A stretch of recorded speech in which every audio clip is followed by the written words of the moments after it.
les intimidations, les pressions qui sont exercées sur les journalistes. C'est pas nouveau. C'est pas nouveau, ça fait plusieurs années que c'est comme ça, mais les gens aujourd'hui ont le courage de le dire et de parler et de se mobiliser.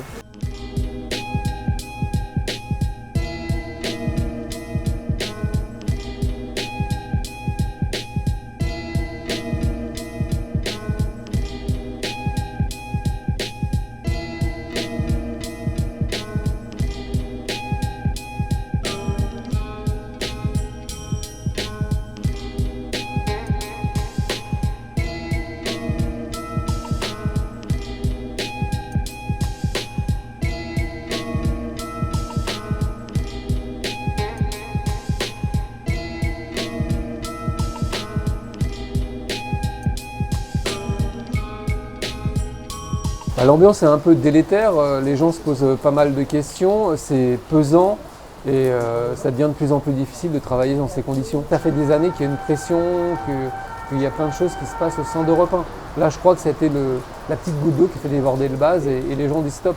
Nous, on considère que cet acte-là de la direction est la dernière illustration en date d'un management autoritaire et totalement inadapté et un management qui devient chaque jour de plus en plus autoritaire au fur et à mesure que l'emprise du groupe Vivendi Canal s'exerce sur Europe 1. Je n'ai pas fait le compte de tous les burn-out qu'il y a eu dans l'entreprise, mais en tout cas des gens qui sont arrêtés plusieurs semaines, plusieurs mois, les départs qui sont aussi faits dans certaines conditions qui sont délicates pour les animateurs, les journalistes, le ton qui monte dans certaines réunions, les intimidations, les pressions qui sont exercées sur les journalistes, sur les salariés, parfois certaines insultes aussi. Donc oui, et c'est pas nouveau. C'est pas nouveau, ça fait plusieurs années que c'est comme ça, mais les gens aujourd'hui ont le courage de le dire et de parler et de se mobiliser.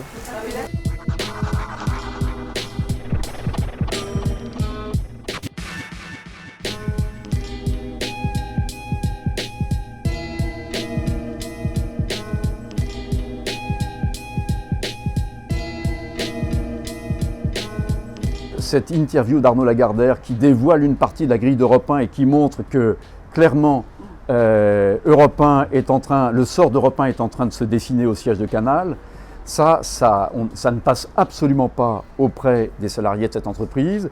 Et la reconduction de la grève qui a été décidée ce matin à l'Assemblée Générale jusqu'à demain 13h, c'est la réponse que nous faisons à la direction du groupe Lagardère et à la direction d'Europe 1. Nous considérons que c'est une énorme provocation et c'est l'illustration du fait que clairement maintenant, qui tire les ficelles à Europe 1, malheureusement ça n'est plus Arnaud Lagardère, c'est bien au-delà, c'est le groupe Canal. On sent tout du moins Monsieur Bolloré arriver à Europe 1. J'ai une image, c'est un peu comme le sucre dans le café, on le sent mais on ne le voit pas. Il arrive à pas feutrer, ça se passe par petites touches. Et officiellement, on nous dit non, il n'est pas là, alors qu'on voit petit à petit que des ponts s'établissent. Ce ne sont plus des ponts, ce sont des rampes de lancement qui s'établissent au fur et à mesure à Europe 1. Et tous les jours, on en apprend. On se demande ce qui va se passer demain matin.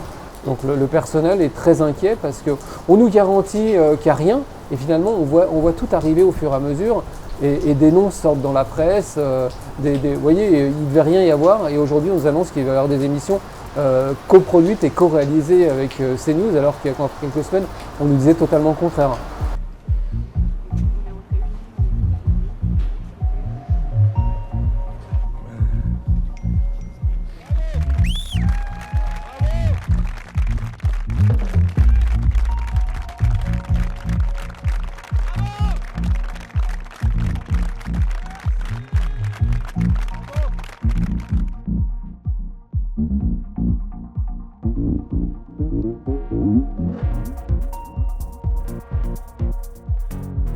D'autres mobilisations, ça peut être des initiatives pour sensibiliser l'opinion au sort de cette radio qui est en train d'être colonisée par Vincent Bolloré et qui va se diluer dans quelque chose qui ne ressemble absolument pas à ce qu'a toujours été Europe 1, c'est-à-dire une radio indépendante, une radio qui fait son travail d'information, qui respecte le pluralisme et qui va au bout de tous les sujets qu'elle traite.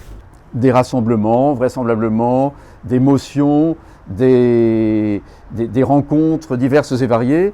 En tout cas, la direction doit savoir que nous restons très mobilisés pour exprimer notre désaccord total avec ce qui est en train de se dessiner pour Europe 1 à compter de la rentrée de septembre.